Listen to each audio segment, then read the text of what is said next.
সালামু আলাইকুম রহমতুল্লাহ। এই মুহূর্তে রয়েছে ঠিক মেঘনা নদীর মধ্যখানে। আমরা ভোলার ইলিশা ঘাট থেকে লঞ্চে করে মেঘনা নদী পার হয়ে লক্ষ্মীপুরে আসতেছি। আর আমাদের পিছনে রয়েছে ইলিশা ঘাট। আপনারা দেখতে পাচ্ছেন লঞ্চের ঠিক 3 তলাতে আমরা দাঁড়িয়ে এই ভিডিওটি করছি।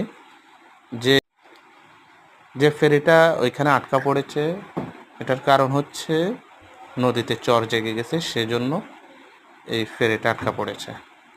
ঠিক 3 তলা থেকে এই ভিডিওটি করছি এই জন্য যে মেঘনা নদী এত বিশাল, এত বিশালতা, প্রায় সাগরের মতো করে মনে হচ্ছে যেন একটা বিশাল সাগর। বাট আমরা ইলিশা থেকে পার হওয়ার পর থেকে লঞ্চটা যেরকমভাবে ছুটে চলছে, এতে মনে হচ্ছে যে আমরা আর অল্প কিছুক্ষণের মধ্যে লক্ষ্মীপুর এসে পৌঁছাবো। আপনারা দেখতে পাচ্ছেন স্পিড বোটটি খুবই গতি নিয়ে লক্ষ্মীপুরের উদ্দেশ্যে যাচ্ছে। আজকে যেহেতু কড়া রোদ পড়েছে, সেজন্য লঞ্চের ছাদে তেমন মানুষজন নেই।